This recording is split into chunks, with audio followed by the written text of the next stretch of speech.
Ibrahim Traoré finds his old school friend begging on the streets. What he did next will amaze you.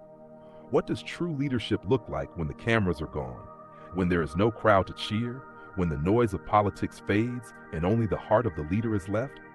Too often, leadership is painted as power, authority, control, and distance. But there are rare moments that strip away all illusions and reveal the core of humanity within a leader. And it is in those moments that history is written. This is one such moment, a story that has touched millions, not because it came from political speeches, nor from glittering conferences, but because it came from the dusty streets of Burkina Faso. It is the story of Ibrahim Traoré, the soldier who became president, who on an ordinary day, during an ordinary walk, came face to face with an extraordinary reminder of what leadership truly means. As he moved through the streets with only a small team beside him, the energy of Ouagadougou surrounded him. The noise of traders, the rush of motorbikes, the red dust rising under the heat of the sun, all painted a picture of daily life in the capital. Yet in the middle of this rhythm of survival and hustle, something unusual caught his eye. Sitting quietly by the roadside was a man, weary, broken, with only a bowl before him. At first glance, it was the common sight of poverty that sadly fills so many streets across Africa. But for Traoré, this was not just another anonymous figure in the crowd. This was someone he once knew. The face looking up was familiar. It was the face of an old schoolmate, a boy he once sat with in class, a youth he once shared meals and laughter with, a young dreamer who once believed in the future. And now that same friend was reduced to begging on the roadside for survival. In that instant, the memories of the past collided with the painful reality of the present. The classrooms, the laughter, the shared struggles, all of it stood in sharp contrast to the man's current condition.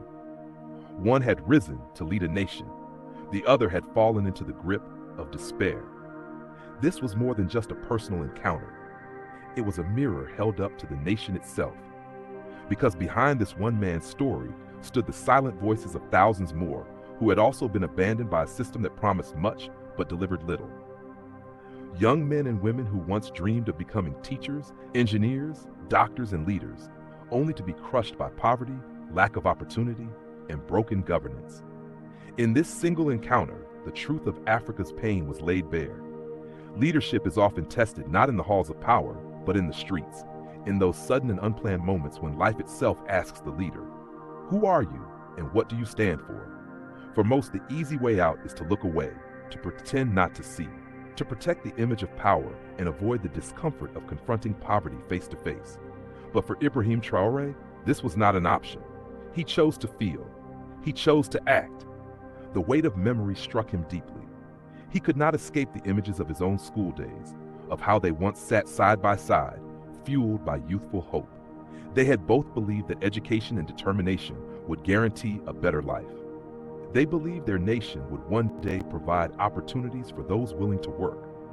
But here was the evidence that this promise had been betrayed. His friend's body showed the marks of hunger. His clothing spoke of years of neglect. His tired eyes revealed the crushing silence of endless defeat. It was a heartbreaking reminder of how fragile destiny can be.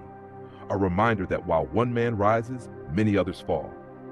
That poverty does not discriminate, and that millions of bright, ambitious Africans are being reduced to shadows not because they lack talent, but because they lack the support of a system that cares for them. But this moment was not only about sorrow, it was about decision, a test of leadership. Would he walk away? Would he allow his old friend to remain in the dust of the streets? Or would he rise to the challenge of true humanity? This was the moment that separated rulers from leaders. What followed shocked many who later heard about it. Instead of looking away or offering token help, Traoré ensured that his old friend was not left behind. He made sure he was taken off the streets, that he was given food, clothing, medical care, and the dignity that had been stolen from him. But more than temporary relief, he offered what mattered most, an opportunity to rebuild, to rise again, to restore dignity and hope. This was not an act of charity.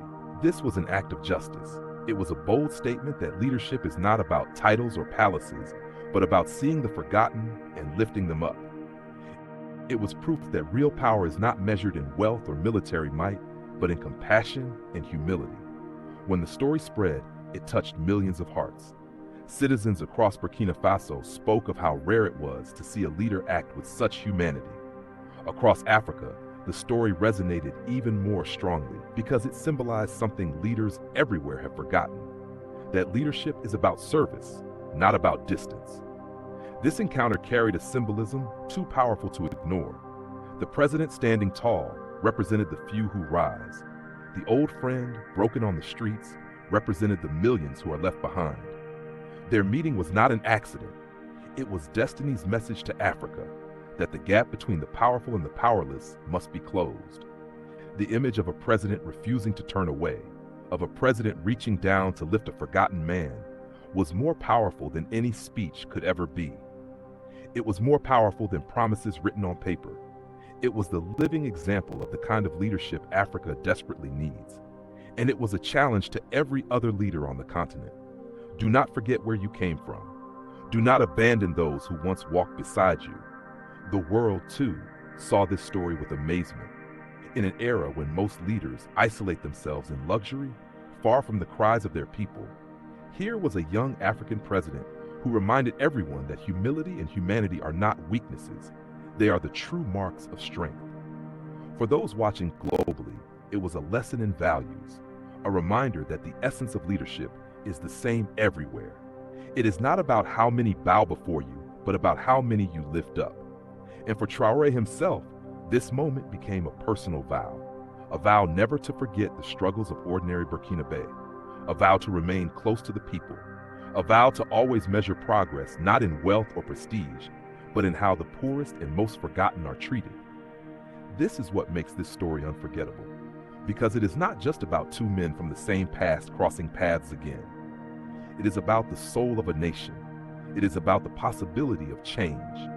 It is about hope being rekindled in a place where hope is often stolen.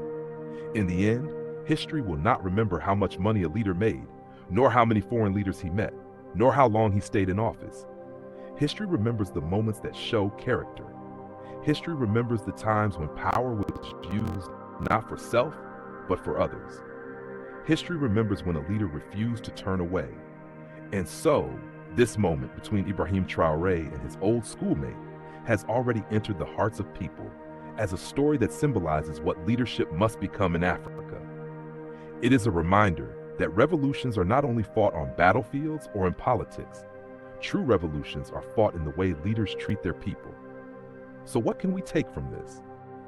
That leadership is not about convoys, titles, or riches. Leadership is about remembering your roots, remembering your people, and never being too powerful to bend down and lift up the fallen. This story is a message to Africa. It is a message to the world. And above all, it is a reminder that Africa is rising, not only through struggles against external powers, but through the rebirth of leadership rooted in compassion, humility, and courage. And now I ask you, what do you think of this story? If you were in that position, what would you have done?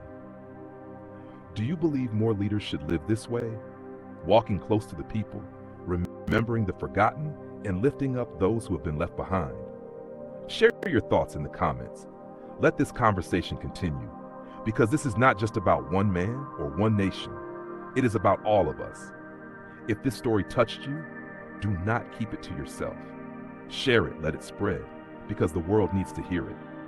The world needs to be reminded of what true leadership looks like. Stay inspired, stay hopeful, and never forget, Africa is rising.